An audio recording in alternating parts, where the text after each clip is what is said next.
देवराज इंद्र को जब पता चला कि चक्रवर्ती सम्राट विक्रमादित्य के छोटे भाई राजपाट छोड़कर तपस्या हेतु जंगल चले गए हैं, तब देवराज इंद्र ने राज्य में सुरक्षा बनाए रखने हेतु एक देव को भेजा। जब चक्रवर्ती सम्राट विक्रमादित्य को पता चला, तब वे वापस अपनी राजधानी की ओर वापस चल पड़े। सम्राट विक्रमादित्य अपनी राजधानी पहुंचे तब आधी रात हो चुकी थी। जिन देव को देवराज इंद्र ने भेजा था, उन्होंने सम्राट विक्रमादित्य को प्रवेश करने से रोक दिया। देव ने उनसे पूछा, तुम कौन हो? तब सम्राट विक्रमादित्य ने कहा, मैं इस भूमि का सम्राट विक्रम हूँ, यह मेरी राजधानी है। तुम मुझे रोकने वाले कौन होते हो? तुम अपना परिचय दो। ये सुनकर देव बोले, मुझे देवराज इंद्र ने इस नगर की सुरक्षा के लिए भेजा है। मैंने सुना है सम्राट विक्रमादित्य बड़े ही शक्तिशाली और समर्थ योद्धा है। मुझसे युद्ध करो और यह सिद्ध करो कि तुम ही सच्चे सम्राट विक्रमादित्य हो। दोनों के बीच भयंकर युद्ध हुआ। युद्ध में परास्त होने के बाद देव ने सम्राट विक्रमादित्य से कहा, अब मुझे विश्वास हो गया है, आप ही सम्राट विक्रमादित्य हैं। देव ने कहा, हे राजन, जब आपका जन्म हो रहा था, तब उस समय एक ही नगर एवं नक्षत्र में 3 मनुष्यों का जन्म हुआ था, जिनमें से आपने राजा के घर में जन्म लिया, दूसरे ने तेली और तीसरे ने एक कुम्हार के घर में जन्म लिया। कुम्हार ने साधना से स्वयं को सिद्ध कर लिया है और उसने तेली को मारकर पिशाच बना रखा है। कुम्हार ने तेली के शव को श्मशान में सिरस के पेड़ से लटका रखा है। वह आपको भी मारने आएगा, आप सावधान रहिए। यह सब कहकर देव वापस अपने लोक को चले गए। सम्राट को वापस आए देख प्रजा में आनंद की लहर दौड़ गई। उत्सव मनाया जाने लगा। कुछ समय पश्चात एक साधु सम्राट के दरबार में आया। उसने सम्राट को प्रणाम कर एक फल दिया और फिर वहां से चला गया। सम्राट को आशंका हुई कि देव ने जिस आदमी के बारे में बताया था, हो सकता है यह साधु वही तेली हो। सोच विचार कर उन्होंने उस फल को नहीं खाया और भंडारी को दे दिया। साधु रोजाना आता और सम्राट को एक फल दे जाता। सम्राट उस फल को भंडारी को दे दिया करते। एक दिन सम्राट घोड़ा का जायजा ले रहे थे, तभी वह साधु वहीं पहुंच गया और उसने फिर से राजा को फल दिया। सम्राट के हाथ से वह फल छूटकर नीचे गिर गया और फल में से एक लाल रंग का हीरा निकला, जिसकी चमक से सबकी आंखें फटी की फटी रह गईं। साधु के जाने के बाद राजा ने भंडारी को बुलवाकर सभी फल मंगवाए और सबको खोलकर देखने पर सबसे एक एक लाल हीरा निकला। तब सम्राट ने जौहरी को बुलवाकर हीरों के परीक्षण करवाए। इससे पता चला कि एक एक लाल हीरे छोटे मोटे राज्य के बराबर मूल्य के हैं। आश्चर्यचकित सम्राट ने साधु को बुलाने का आदेश दिया। एकांत में सम्राट ने साधु से पूछा कि आप इतने अमूल्य हीरे कहां से लाते हैं? तब योगी ने उत्तर देते हुए कहा, महाराज, यह रत्न मैं अपनी सिद्धियों से प्राप्त करता हूं। साधु ने कहा, गोदावरी नदी के किनारे शमशान में मैं एक साधना सिद्ध कर रहा हूं, मदद चाहिए। यदि मैं आपको पहले ही यह बता देता तो शायद आप मेरी बात बिना पूरा सुने ही मुझे भगा देते। इसलिए मैंने यह तरीका अपनाया। साधना की अंतिम रात्रि पर मेरे सिद्ध स्थान पर अकेले आकर मेरी सहायता कीजिए। राजन, इससे अधिक मैं अभी आपको बताने में असमर्थ हूं। सम्राट सब समझ रहे थे।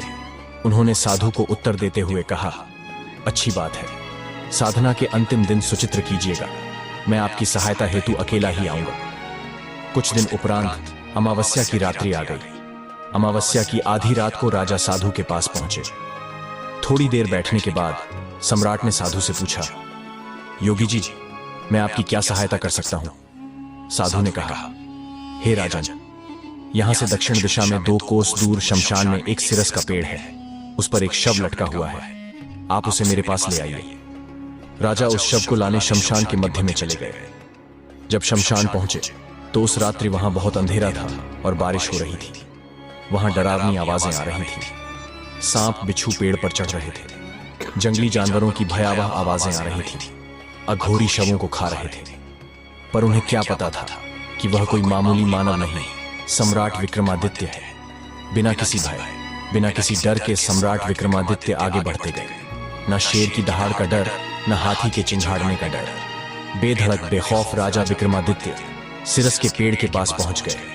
पेड़ की जड़ से ऊपर तक उस पूरे पेड़ में आग लगी हुई थी और पेड़ पर रस्सी से बंधा एक शव लटक रहा था। सम्राट ने अपनी तलवार से उस रस्सी को काटकर नीचे गिरा दिया। गिरते ही शव दहाड़े मारकर रोने लगा। तब राजा ने पूछा, तू कौन है? राजा के पूछते ही वह शव दहाड़े मारकर हंसने लगा और वापस जाकर पेड़ पर लटक गया। विक्रमादित्य पूरे खेल को समझ रहे थे।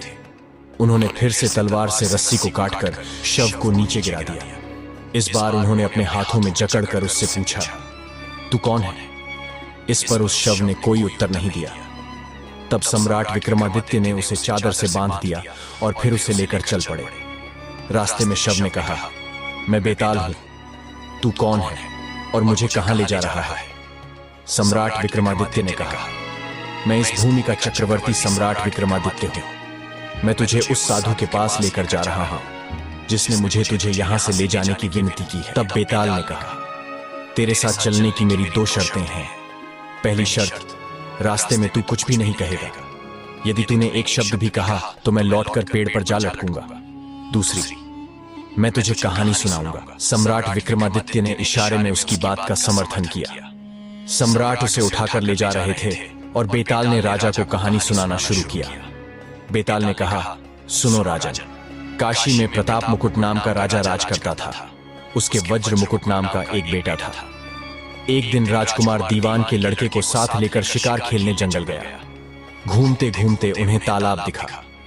दोनों मित्र वहां रुक गए और तालाब के पानी में हाथ मुंह धोकर ऊपर महादेव के मंदिर दर्शन के लिए गए। घोड़े को उन्होंने मंदिर के बाहर बांध दिया।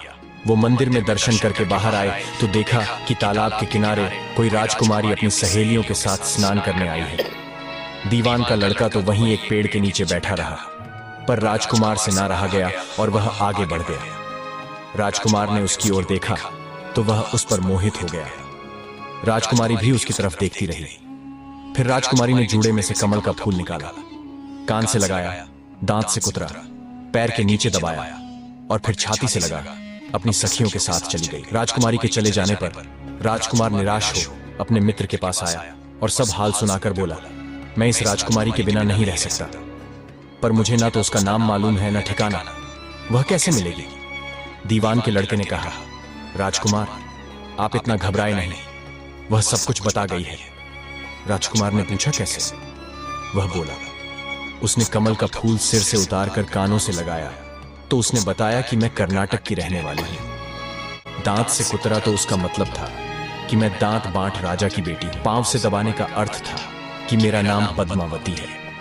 और छाती से लगाकर उसने बताया कि तुम मेरे दिल में बस गए हो। इतना सुनते ही राजकुमार खुशी से फूल उठा और बोला, अब मुझे कर्नाटक देश में ले चलो। दोनों मित्र वहां से चल दिए। घूमते फिरते सैर करते दोनों कई दिन बाद उसी शहर में पहुंचे।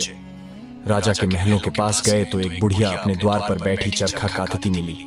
उसके पास जाकर दोनों घोड़ों से उतर पड़े और बोले, माई, हम सौदागर हैं, हमारा सामान पीछे आ रहा है, हमें रहने को थोड़ी जगह दे दो। उन दोनों की शक्ल सूरत देखकर और बात सुनकर बुढ़िया के मन में ममता उमड़ आई और बोली, बेटा तुम्हारा घर है, जब तक जी में आए तब तक रहो। दोनों वहीं ठहर गए। दीवान के बेटे ने पूछा, माई तुम क्या करती हो? तुम्हारे घर में कौन कौन है? तुम्हारी गुजर कैसे होती है? बुढ़िया ने जवाब दिया, बेटा मेरा लड़का राजा की चाकरी में है, मैं राजा की बेटी पद्मावती की धाय थी। बूढ़ी हो जाने के कारण अब घर में रहती हूं। राजा खाने पीने को दे देता है। दिन में एक बार राजकुमारी को देखने महल में चली जाती हूं। राजकुमार ने बुढ़िया को कुछ धन दिया और कहा, माई कल तुम वहां जाओ तो राजकुमारी से कह देना कि जेठ सुदी पंचमी को तुम्हें तालाब पर जो राजकुमार मिला था वह आ गया है। अगले दिन जब बुढ़िया राजमहल गई तो उसने राजकुमार का संदेशा उसे दे दिया। सुनते ही राजकुमारी ने गुस्सा होकर हाथों में चंदन लगाकर उसके गाल पर तमाचा मारा और कहा, निकल यहां से। बुढ़िया ने घर आकर सब हाल राजकुमार को कह सुनाया।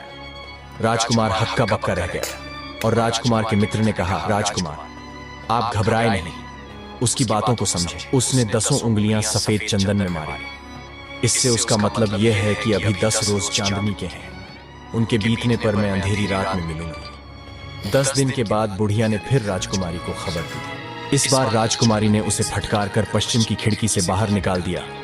उसने आकर राजकुमार को बता दिया।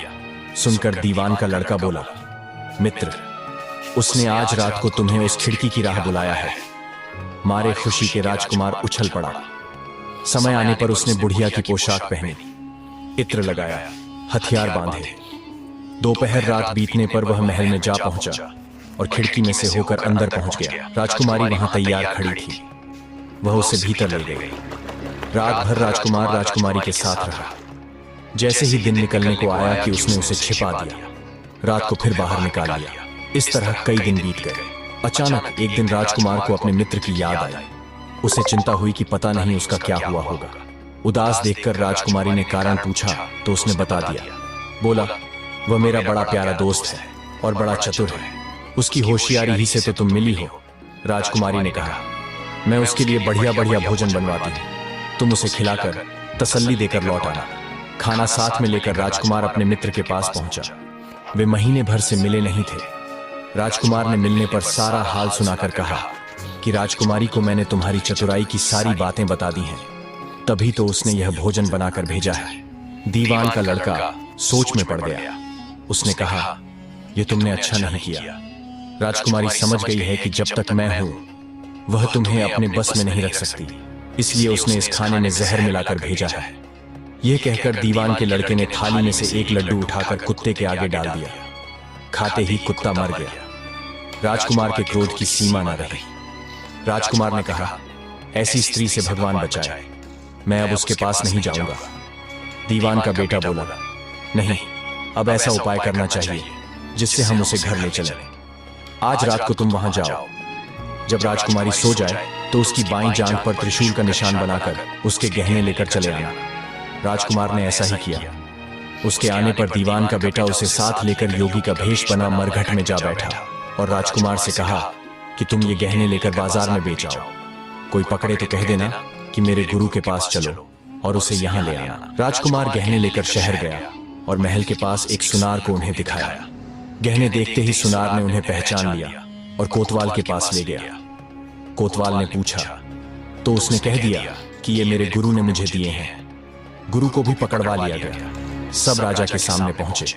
राजा ने पूछा, योगी महाराज, ये गहने आपको कहां से मिले? योगी बने दीवान के बेटे ने कहा, महाराज, मैं श्मशान में काली चौदस को डाकिनी मंत्र सिद्ध कर रहा था कि डाकिनी आई। मैंने उसके गहने उतार लिए और उसकी बाईं जांघ में त्रिशूल का निशान बना दिया। सुनते ही राजा दौड़कर महल में गया और उसने रानी से कहा कि पद्मावती की बाईं जांघ पर देखो कि त्रिशूल का निशान तो नहीं है। रानी ने देखा तो सही में निशान था। राजा को बड़ा दुख हुआ। बाहर आकर वह योगी को एक ओर ले जाकर बोला, महाराज, धर्मशास्त्र में खोटी स्त्रियों के लिए क्या दंड है?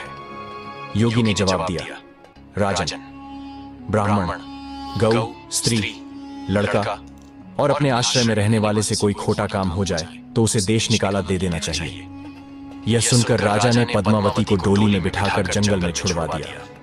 राजकुमार और दीवान का बेटा ताक में बैठे ही थे। राजकुमारी को अकेली पाकर साथ ले अपने नगर में लौट आए और आनंद से रहने लगे। इतनी बात सुनाकर बेताल बोला, राजन, यह बताओ कि पाप किसको लगा है? राजा ने कहा, पाप तो राजा को लगा। दीवान के बेटे ने अपने स्वामी का काम किया। कोतवाल ने राजा का कहना माना और राजकुमार ने अपना मनोरथ सिद्ध किया। राजा ने पाप किया जो बिना विचारे उसे देश निकाला दे दिया। विक्रमादित्य ने इतना कहा ही था कि बेताल फिर उसी पेड़ पर जा लटका।